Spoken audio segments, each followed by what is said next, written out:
Hello दोस्तों, आप सबका स्वागत है मेरे यूट्यूब चैनल पर। आज हम लोग जिस टॉपिक को लेकर डिस्कशन करेंगे वो एंशिएंट हिस्ट्री का थर्ड पार्ट है, वैदिक सिविलाइजेशन। इसके पहले मैंने 2 वीडियोस पोस्ट की हैं जो स्टोन एज के ऊपर था और एक इंडस वैली के ऊपर था। इस वीडियो में हम लोग बेसिकली डिस्कस करेंगे वैदिक सिविलाइजेशंस के बारे में, जिसका टाइम पीरियड अबाउट 1500 BC से लेकर 600 BC तक है। आइए आगे बढ़ते इस वीडियो में। बेसिकली जितने भी कॉम्पिटिटिव एग्ज़ाम्स होते हैं ना, जब भी उनमें एंशियंट हिस्ट्री का पार्ट होता है तो उसमें ये टॉपिक बहुत बार इससे कुछ न कुछ क्वेश्चंस रहते ही रहते हैं। और उससे भी ज़्यादा इम्पॉर्टेंट है, अगर हमें अपने कंट्री का हिस्ट्री के बारे में पढ़ना है, हमारे देश का जो इतिहास क्या है, तो आपको ये चारों टॉपिक को आपको जानना बहुत ज़रूरी होगा, अदरवाइज़ आप एक्सप्लेन नहीं कर पाएंगे। ये चारों को समझिएगा तो ऑटोमेटिकली आपका एंशिएंट हिस्ट्री टॉपिक पूरा क्लियर हो जाएगा। चलिए आगे बढ़ते हैं इस टॉपिक में। बेसिकली वैदिक सिविलाइजेशन में क्या हमें इम्पॉर्टेंस है, इसको हम लोग कैसे समझने की कोशिश करेंगे। The age of the Vedic civilization was between 1500 BC to 600 BC.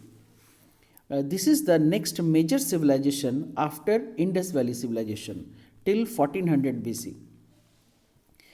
जब इंडस वैली सिविलाइजेशन की खोज हुई थी तब तक सबके दिमाग में यही था कि वही सबसे एंशियंट है, मगर उसके बाद जब वैदिक सिविलाइजेशन की खोज हुई और कार्बन डेटिंग के बाद से जब एज का पता चला, तब पूरी तरीके से कंफर्म हो गया कि इसके बाद भी एक और पूरा का पूरा सिविलाइजेशन है। हो सकता है भविष्य में और भी कुछ निकले, मगर अभी तक जो हम लोगों के पास इंफॉर्मेशंस है उससे तो इंडस वैली के बाद ही वैदिक सिविलाइजेशन का इमर्जेंस हुआ है। The name of this age period was composed after Veda.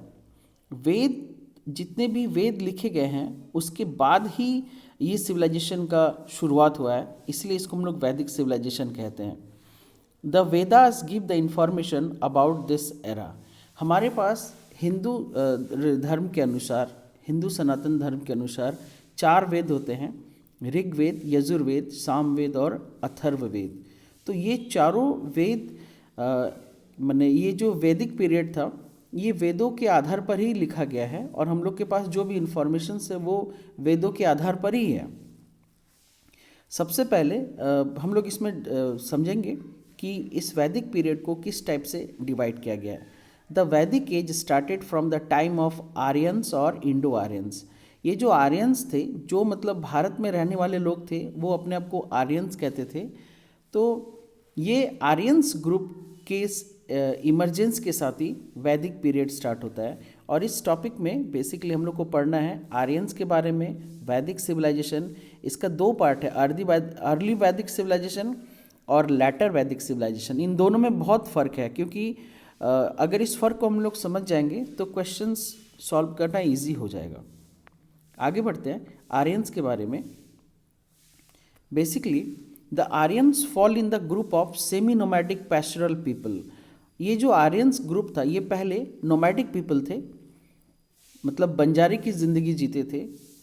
The word Aryan is taken from the Sanskrit word Arya which means noble, not ordinary. मतलब नॉबल होते थे, जेंटल होते थे, बट ऑर्डिनरी नहीं थे। About the original homeland of Aryans different experts have different opinion. ये जो आर्यन कहाँ से आए, बहुत सारे हिस्टोरियंस, बहुत सारे एक्सपर्ट्स हैं, उन सब की राय अलग अलग हैं इस विषय में।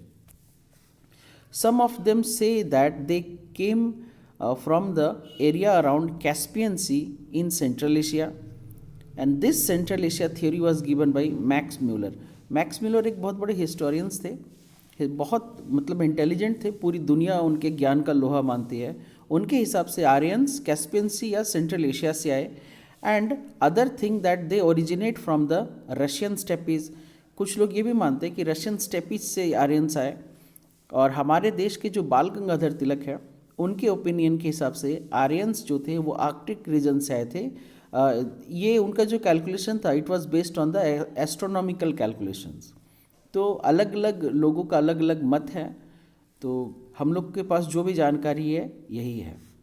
Sanskrit and Indo European language was their language for communication. ये जो आर्यंस थे इनके ये जो लैंग्वेज यूज़ करते थे वो संस्कृत था, एंड संस्कृत एक इंडो यूरोपियन लैंग्वेज है, और इस लैंग्वेज का इस्तेमाल करके ये लोग अपना कम्युनिकेशन का काम करते थे। They lived in a rural semi nomadic life, contrast to the Indus Valley people who were generally urbanized. ये बहुत बड़ा फ़र्क है कि वैदिक पीरियड के लोग सेमी नोमैडिक लाइफ जीते थे, जो बिल्कुल कॉन्ट्रास्ट मतलब उल्टा था, क्योंकि इंडस वैली के लोग पूरे तरीके से शहरी जीवन जीते थे और ये लोग पूरी तरीके से रूरल जीवन जीते थे। Some experts say that they entered India through Khyber Pass. कुछ लोग कहते हैं कि कुछ एक्सपर्ट्स के अनुसार कि ये आर्यंस खैबर पास से आए हैं। तो ये खैबर पास है कि हिमालयन का जो नीचे वाला ये जो ढलान वाला रास्ता है, बिल्कुल इस जगह से ये खैबर पास से ये लोग इंडिया में आए हैं और यहाँ पर बस के फैल गए हैं, ये इनका मानना है, कुछ एक्सपर्ट्स का मानना है। चलिए स्टार्ट करते हैं अर्ली वैदिक पीरियड के बारे में और ऋग वैदिक पीरियड। एक क्वेश्चन यहाँ पर बनता भी है कि सबसे ओल्डेस्ट वेद कौन सा है, तो इसका आंसर होगा ऋग्वेद। तो ये जो पीरियड था अर्ली वैदिक पीरियड 1500 से 1000 बीसी तक हम लोग मानते हैं इसको, और ये बहुत ही यूनिक था और गोल्डन पीरियड था। इसको समझने की कोशिश करेंगे। At first the Aryans lived in the land known as Sapta Sindhu. Aryans जिस जगह पर रहते थे उस जगह को सप्त सिंधु कहते थे, that means land of 7 reverse. तो वो रिवर के नाम हैं। ये रिवर के नाम थोड़े से इंपॉर्टेंट, इसको याद रखना। कभी कभार बहुत बार एग्जाम्स में पूछा गया कि नाम का किसी अभी जो प्रेजेंट रिवर है उसका पुराना नाम क्या है। ये इंडस वैली को हम लोग सिंधु रिवर कहते हैं, इसलिए हम लोग उसी से इंडस वैली सिविलाइजेशन, या हिंदी में हम लोग सिंधु घाटी सभ्यता कहते हैं। एंड बीज रिवर को हम लोग विपाश रिवर कहते हैं, ये संस्कृत नेम या ओल्ड नेम है। झेलम का पुराना नाम वितस्ता है, एंड रवि का पुराना नाम पारुष्णी है। चेनाब का पूरा नाम आसिकनी है, एंड सतलज का पुराना नाम शुतुद्री है, और सरस्वती तो इटसेल्फ अ संस्कृत नेम, तो उसका नाम सरस्वती ही है। चलिए नेक्स्ट आगे बढ़ते हैं। इट अबाउट इस पॉलिटिकल स्ट्रक्चर के बारे में। The head of the government was known as Rajan. इसके बारे में हम लोग थोड़ा सा अभी देखेंगे कि राजन कहाँ से नाम आया। ये टॉपिक ये पॉइंट मैंने इसी में ही क्लियर किया है। The largest political and administrative unit was jana in Rig Vedic time. The name of the basic unit of political organization was kula. ये हम लोग देखेंगे, कुल का मतलब परिवार से होता है। And multiple families together formed a gram, and leader of the gram was called as Gramini, and group of villages were known as Vishu, headed by a Visapati, and the tribal assemblies were known as Sabha or Samiti. The name of the tribal kingdoms were Bhartas, Matsya, Yadus, Purus. यहाँ पर हम लोग ये जो समझाया गया है कि हेड ऑफ द राजन होता है, राजन के बाद विशु होता है, फिर ग्रामणी होता है, ये कहाँ से होता है ये अभी यहाँ पर क्लियर हो जाएगा। देखिए उस समय का क्या है, वैदिक पीरियड में सबसे जो बेसिक स्ट्रक्चर होता था वो होता था कुल। कुल का मतलब फैमिली होता है, और फैमिली का एक हेड होता है जिसको हम लोग कुलपति कहते हैं। बहुत सारे कुल, लगभग 20 से 25 कुल मिलकर एक ग्राम बनाते हैं, जिसको मैंने 20 से 25 कुल मिलकर एक ग्राम बनता है, और उस ग्राम का एक हेड होता है जो इसी कुलपति के बीच में से ही चुना जाता है, उसको हम लोग ग्रामनी कहते हैं। एंड 20 से 25 ग्राम मिलकर एक विसा बनाते हैं, एंड उसके हेड को विसापति कहते हैं। एंड इसके बाद 20 से 25 विसा मिलकर एक जन बनाते हैं और उसके हेड को राजन कहते हैं।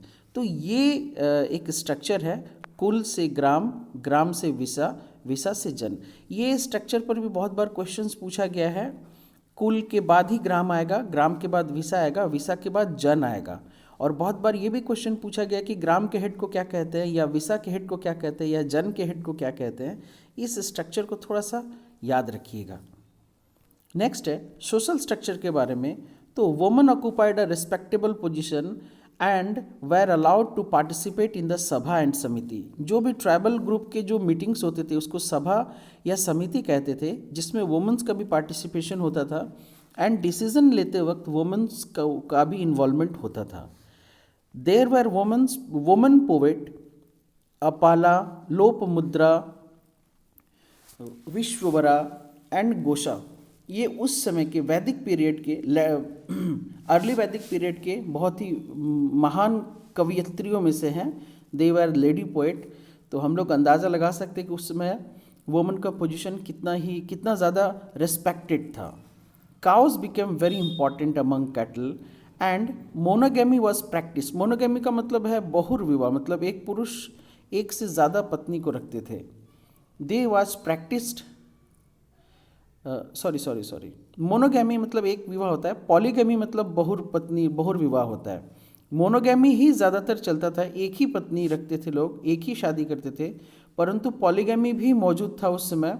ये स्पेशली रॉयल्स और नॉबल्स में था, मतलब जो हायर पोजीशन स्टेटस के लोग थे वो पॉलीगैमी करते थे, मतलब एक से ज़्यादा विवाह करते थे। And there was no practice of child marriage. इस समय तक चाइल्ड मैरिज का कोई प्रावधान नहीं था। और साथ ही साथ जब पता चल रहा है कि ये कवित्री थी तो इसका मतलब इस समय तक वुमेन एजुकेशन भी सोसाइटी में था। Now social distinctions existed but were not followed rigidly and hereditary. इस समय तक ये ध्यान रखना होगा कि जो भी सोशल में ऑक्यूपेशंस थे या ग्रुप थे, क्योंकि इस वक्त तक ये ग्रुप था कि ब्राह्मण, क्षत्रिय, वैश्य एंड शूद्र, ये 4 कैटेगरी में बटे हुए थे सोसाइटी। तो एक दूसरे में चेंज हो सकते हैं। जैसे कोई ब्राह्मण का पुत्र है, अगर वो बहुत ही अच्छा वैरियर है तो वो चेंज होकर क्षत्रिय बन सकता है, या फिर उसमें बहुत अच्छा ट्रेडिंग क्वालिटीज़ है तो वो वैश्य में कन्वर्ट हो सकता है। इस तरीके से इंटरचेंज होने की सुविधा इस समय तक थी और लोग इस चीज़ को यूज़ करते थे। धीरे धीरे वो चेंज हुआ। आइए देखते हैं इसमें इकोनॉमिक स्ट्रक्चर में Aryans were generally pastoral and cattle rearing people. इस समय तक बेसिकली पैस्टोरल और कैटल रियरिंग का ही काम होता था। देयर ऑक्यूपेशन वाज एग्रीकल्चर, साथ ही साथ एग्रीकल्चर भी चलता था। Carpenters made chariots and ploughs. A huge number of articles were made with copper, bronze and iron. इस समय तक ये चीज़ था, कॉपर भी था, ब्रोंज भी था और आयरन भी था। इसका मतलब ये माने ब्रोंज एज के बाद का समय है, क्योंकि उस समय तक लोग आयरन को भी आइडेंटिफाई कर चुके थे, आयरन का डिस्कवरी हो चुका था। Spinning was done for making cotton and woollen fabrics. इस समय तक स्पिनिंग का भी नॉलेज आ गया था। साथ ही साथ goldsmiths designed ornaments and potters made various kinds of vessel for domestic use. इस समय तक सुनार और ये पॉटर्स, जिसको हम लोग कुम्हार कहते हैं, ये लोग भी, मतलब ये लोग तो पहले से ही थे, मगर इन लोगों का जो पोजीशन था वो बहुत अच्छा था और ये बहुत तरह का अपना कला में वैरायटीज़ लेकर आने लगे। Trade was done by the barter system at first. अभी तक तो बार्टर सिस्टम था। बार्टर सिस्टम क्या है? एक ऐसा ट्रेड जिसमें बिना पैसे के इन्वॉल्वमेंट का, इसको लेन देन भी कहते हैं। आपको जो चाहिए आप उसके बदले में किसी चीज़ को लोगे। तो बार्टर सिस्टम पहले था, but later it was shifted to gold coins called nishka. इसके बाद गोल्ड कॉइन में कन्वर्ट हुआ, निष्का कहते हैं, फॉर लार्जर ट्रांजेक्शन्स के लिए। And transportation was done through reverse. इस समय तक रिवर्स से ट्रांसपोर्टेशन होता था, क्योंकि रिवर्स बहुत सारे थे और बड़े बड़े विशाल थे, जिस पर जहाज़ के थ्रू बड़े बड़े मटेरियल्स को ट्रांसपोर्ट किया जाता था। आइए देखते हैं इसके बाद रिलीजन में। They worship natural forces like earth, fire, wind, rain, thunder.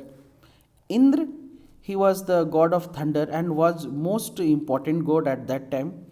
Other gods were prithvi, agni, varun and वायु। ये क्वेश्चन बहुत बार पूछा गया है कि पृथ्वी, अग्नि, वायु या बारिश या थंडर, इन सब का पूजा जो होता था वो किस काल में होता था? पूर्व वैदिक काल या पूरा वैदिक काल, दैट मीन्स, और अर्ली वैदिक सिविलाइजेशन और पोस्ट वैदिक सिविलाइजेशन। तो आपको ये ध्यान रखना होगा कि इस समय तक किसी देवता का नाम नहीं है। इस समय तक लोग अर्थ, फायर, विंड, रेन, थंडर को पूजा करते थे। एंड सिर्फ इंद्र ही मौजूद थे उस समय तक, जिसको इम्पॉर्टेंट गॉड का दर्जा दिया गया था। And other gods were Prithvi, जिसको अर्थ मानते हैं, Agni, fire, Varun for rain and Vayu for wind. Female gods were Usha and Aditi. तो उषा और अदिति से भी बहुत बार क्वेश्चन पूछा गया कि Usha and Aditi were worship during the age of, तो the answer will be pre Vedic period. And there were no rituals for temples and idol worship, यहाँ तक टेम्पल और आइडल वर्कशिप का कोई रिचुअल्स नहीं था, यहाँ तक मूर्ति पूजा नहीं होता था, ना ही टेम्पल्स थे। आगे बढ़ते हैं। अब है लेटर वैदिक पीरियड में, इस समय तक बिल्कुल कंडीशन चेंज हो जाता है। ये जो पीरियड का टाइम पीरियड है 1000 से 600 तक है। Let us see the political structure. Larger kingdoms were name as Mahajanapada. हम लोगों ने देखा जन के बाद अगर बहुत सारे वैसे 20-25 जन मिल जाए तो वो महाजनपद का रूप लेते हैं या राष्ट्र का रूप लेते हैं। The power of the king had increased and he was forced to perform various rituals and sacrifices for making his position strong, like Rajasuya yajna, अश्वमेध यज्ञ एंड वाजपेयी यज्ञ। तो इस तरीके का, ये वाजपेयी यज्ञ नहीं होता, ये चैरियट रेस होता है। अश्वमेध यज्ञ होता है जिसमें हॉर्स सेक्रीफाइस किया जाता है, और राजसूय यज्ञ होता है। तो ये बेसिकली था कि पावर आपका जो है, कौन कितना पावरफुल होता है, वो जस्ट उसका डेमोन्स्ट्रेशन होता है। The title of the king was Raja विश्वजनन और अहिल्य भूमिपति, एकरत, सम्राट, इस तरीके के बड़े बड़े टाइटल्स दिए जाते थे। वो डिपेंड करता था according to the power and glory of that king. The samiti and the sabha were diminished. इस समय तक समिति और सभा लुप्त होते चले गए, खत्म हो गए। आइए सोशल स्ट्रक्चर की ओर देखते हैं। द वर्ण सिस्टम बिकेम इम्पॉर्टेंट। इस समय तक वर्ण सिस्टम बहुत ही ज़्यादा इंपॉर्टेंट हो गया और साथ ही साथ रिजिड भी हो गया। Societies were divided into 4 division like ब्राह्मण, क्षत्रियज, वैश्य एंड शूद्र। ये हमने पहले भी डिस्कशन किया था। Brahmans and Kshatriyas were in higher position. Various sub caste were divided on the basis of occupation. Women were treated as inferior. ये ध्यान रखना होगा कि दिस टाइम लेटर वैदिक पीरियड में womens were treated as inferior and subordinate to man. मतलब इसको पुरुष की सेवा के लिए इस तरीके से ट्रीट किया जाता था। उनका जो हायर रैंक था, जो रेस्पेक्टेबल पोजीशंस था, वो खत्म हो गए थे। They lost their political position of attending assemblies and child marriage was common in the society. ये बहुत ही मतलब एक बहुत ही गलत कुरीति के रूप में स्टार्ट हुआ। चाइल्ड मैरिज यहीं से स्टार्ट हुआ। तो हमने देखा कि अर्ली वैदिक पीरियड और लेटर वैदिक पीरियड में क्या फ़र्क है। आइए देखते हैं। इकोनॉमिक स्ट्रक्चर में more land was treated for cultivation by clearing forest. तो ये इसका सबसे बड़ा रीज़न है due to the discovery of iron. Iron से बने औजार जब से आ गए, क्योंकि ब्रोंज के मुकाबले में आयरन बहुत ही स्ट्रांग होता है और ड्यूरेबल भी होता है। तो आयरन के डिस्कवरी के बाद से ही ज़्यादा से ज़्यादा फॉरेस्ट क्लियर करके उसको लैंड में कन्वर्ट किया जाने लगा, आइदर कल्टीवेशन के लिए या फिर वहाँ पर या तो वहाँ पर मतलब घर बनाने के लिए। तो ये दो ही चीज़ के लिए होने लगा बेसिकली। तो मोर and more land were treated. तो एक छोटा सा क्वेश्चन बनता है कि ज़्यादा से ज़्यादा भूमि पर मानव द्वारा अधिग्रहण करने का कौन सा पीरियड था, अर्ली वैदिक पीरियड और लेटर वैदिक पीरियड। तो उसके पीछे का एक रीज़न था कि what is the basic reason behind the more and more exploitation of forest. तो due to the discovery of iron. Agriculture was main occupation and people grow barley, rice and wheat. इस समय तक barley, rice and wheat बहुत ज़्यादा होने लगा क्योंकि land बढ़ गए एग्रीकल्चर के लिए। Among industrial activity metal work, leather work, carpentry and pottery become important. तो इंडस्ट्रियल एक्टिविटी में ये सारी चीज़ें बढ़ गई। Internal trade and foreign trade, ये बेबीलोन थ्रू तक, ये बेबीलोन रोमन एम्पायर तक भी ये हम लोग का ट्रेड था। इसका हमारे पास प्रूफ थे कि जो हमारे यहाँ के कॉइन्स थे वो वहाँ पर मिले हैं और उनके कॉइन्स हमारे पास मिले हैं। तो ये प्रूफ था कि भाई कॉइन कहाँ से आया। और भी बहुत सारा मटेरियल, ऐसे बहुत सारे हैंडीक्राफ्ट आइटम्स थे जो हमारे कंट्री में बनते ही नहीं थे, वो वहाँ पर बनते थे। तो ये जो फैक्ट्स मिले हैं कॉइन्स के थ्रू, तब ये जान पाए कि हाँ ट्रेड उतना दूर भी होता था। Through the sea also became extensive. अब इंडस वैली के लोग सिर्फ रिवर्स तक ही नहीं, सी पर भी अपना ट्रेडिंग, सी के थ्रू भी शिप्स के थ्रू ट्रेडिंग करने लगे। हेरिडेटरी मर्चेंट्स, जिसको बनिया ग्रुप कहते हैं, फॉर्म्ड अ डिफरेंट क्लास, क्योंकि ये लोग शूद्र में आते हैं, बट अब इन लोगों ने सिर्फ ट्रेडिंग का ही काम करने लगे। इनके बच्चे भी ट्रेडिंग ही करते थे, तो इसलिए इनका एक अलग सा ही ग्रुप बन गया जिसको बनिया कहते हैं। And Vaishyas included in trade, basically वैश्य लोग जो थे वो ट्रेडिंग का ही काम में घुस गए, and commerce, trade and commerce के काम में इन्वॉल्व हो गए, and organize themselves into a guild called ganas. तो इन लोगों ने अपने आप को एक अलग सा गिल्ड, मतलब एक रिस्पेक्टेबल पोस्ट को अर्ज कर लिया, जिसको हम लोग गन्स कहते हैं, गण। And gold coins like Satamana, gold coin को सतमाना कहते हैं। बिसाइड्स, इसका नाम हटके सत्य, इसको एक्चुअली सत्यमाना कहते हैं, Satyaman. And silver coins like कृष्णाला, सिल्वर कॉइन को कृष्णाला कहते हैं, एंड गोल्ड कॉइन को सत्यमान कहते हैं। Were used as a medium of exchange. तो यहाँ से भी एक क्वेश्चन बन सकता है कि what is the name given to gold coin during the later वैदिक पीरियड, तो सत्यमान होगा, एंड सिल्वर को कृष्णाला कहते हैं। आइए देखते हैं रिलीजन के बारे में। तो Indra and Agni lost their importance, and Prajapati the creator, Vishnu the protector, and the Rudra, जिनको शिव कहते हैं, the destroyer, became the main god. तो अर्लियर तक सिर्फ इंद्र थे और अग्नि, वायु, वरुण, ये सब थे, बट लेटर वैदिक पीरियड में इंद्र और अग्नि ने उनका इम्पोर्टेंस खत्म हो गया, और प्रजापति, विष्णु, रुद्र, मतलब ब्रह्मा विष्णु महेश जी का प्रादुर्भाव हुआ, और इनको हम लोग मानने लगे। Rituals become more elaborate, and the importance of prayer declined. इस समय तक जो रिचुअल्स थे बहुत ही स्ट्रिक्ट हो गया, रिचुअल्स को ही फॉलो करना है, और जो प्रेयर का जो फंक्शन था, प्रेयर का जो नियम था, वो खत्म हो गया। The priesthood become hereditary. अब यहाँ तक एक पूजा करने वाले पंडित पुजारियों का एक ग्रुप वो हेरिडेटरी हो गया, क्योंकि इसके पहले क्या था कि अगर कोई शूद्र का भी बच्चा है या क्षत्रिय का बच्चा है, अगर वो बहुत ही अच्छा पूजा पाठ का विधि सारा चीज़ उसको बहुत अच्छे से पता है, तो वो ब्राह्मण में एक यज्ञ करके, यज्ञ संस्कार करके वो ब्राह्मण में कन्वर्ट हो जाता था। उस समय तक ये चीज़ था कि कन्वर्जन का रूल था, कन्वर्जन होता था, उस समय तक कन्वर्जन का रूल था। दैट मीन्स अगर एबिलिटी है तो कन्वर्जन हो सकता है, लेकिन ये चीज़ लेटर वैदिक पीरियड में पूरी तरीके से बंद हो गया। प्रीस्टहुड हेरिडेटरी हो गया, मतलब पंडित पुजारियों का ही बच्चा पंडित पुजारी ही बनेगा, चाहे उसको आता हो चाहे नहीं आता हो। And they dedicated the rules for these rituals and sacrifices. अब वो लोग रूल्स एंड रेगुलेशंस को क्रिएट करने लगे, बनाने लगे। As a strong protest against the priesthood, Buddhism and Jainism were raised at the end of this period. ये भी हम लोग एक सेपरेट टॉपिक है, मैंने इसके लिए अलग सा वीडियो बना रखा है बुद्धिज्म और जैनिज्म के ऊपर, आप लोग उसको चेक कर सकते हैं। कि इस समय तक जो हिंदू रिलीजन इतना ज़्यादा रिजिड हो गया, इतना ज़्यादा मतलब लोगों को इसका पालन करना बहुत मुश्किल हो गया, क्योंकि हर जगह ऐसे ऐसे नियम बनने शुरू हो गए, ऐसे ऐसे रिचुअल्स आ गए कि जिसको पालन करना बहुत मुश्किल हो गया, और यही समय था लोग कन्वर्ट होने लगे।